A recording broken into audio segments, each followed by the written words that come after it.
राधे राधे जी, स्वागत है आपका।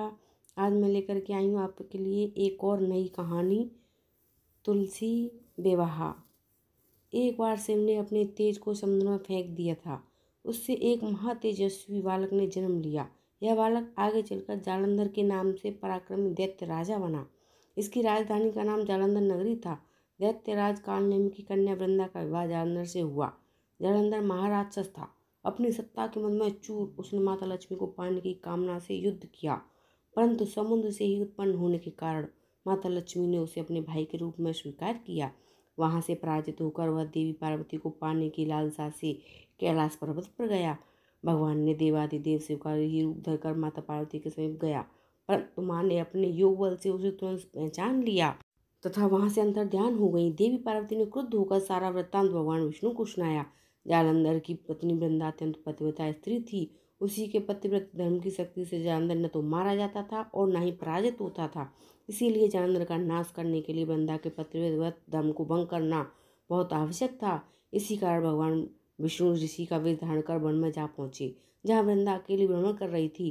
भगवान के साथ दो मायावी राक्षस भी थे, जिन्हें देखकर वृंदा भयभीत हो गई। ऋषि ने वृंदा के सामने पल में दोनों को भस्म कर दिया। उनकी शक्ति देखकर वृंदा ने कैलाश पर्वत पर महादेव के साथ युद्ध कर रहे अपने पति जालंधर के बारे में पूछा। ऋषि ने अपने माया जाल से दो बानर प्रकट किए। एक बानर के हाथ में जालंधर का सिर था तथा दूसरे के हाथ में धड़। अपने पति की यह दशा देखकर वृंदा मूर्छित होकर गिर पड़ी। होश आने पर उन्होंने ऋषि रूपी भगवान से विनती की कि वह उसके पति को जीवित करे। भगवान ने अपनी माया से पुनः जालंधर का सिर धड़ से जोड़ दिया, परंतु स्वयं भी वह उसी शरीर में प्रवेश कर गए। वृंदा को इस छल का तनिक भी आभास न हुआ। जालंधर ने भगवान के साथ वृंदा पतिव्रता का व्यवहार करने लगी, जिससे उसका सतीत्व भंग हो गया।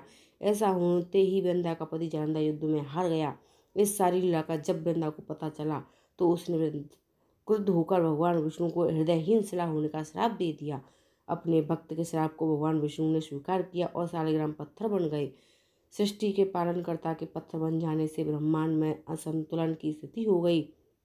यह देखकर सभी देवी देवताओं ने वृंदा से प्रार्थना की वह भगवान विष्णु को शाप मुक्त कर दे। वृंदा ने भगवान विष्णु को शाप मुक्त कर स्वयं आत्मदाह कर लिया। जहाँ वृंदा भस्म हुई वहाँ तुलसी का पौधा होगा। भगवान विष्णु ने वृंदा से कहा, हे वृंदा, तुम अपने सतीत्व के कारण मुझे लक्ष्मी से भी अधिक प्रिय हो गई हो। अब तुम तुलसी के रूप में सदा मेरे साथ रहोगी। तब से हर साल कार्तिक महीने में देव उठानी एकादशी का दिन तुलसी विवाह के रूप में मनाया जाता है। जो मनुष्य भी मेरे सालिग्राम रूप के साथ तुलसी का विवाह करेगा, इसे इस लोक और परलोक से विपुल यश प्राप्त होगा।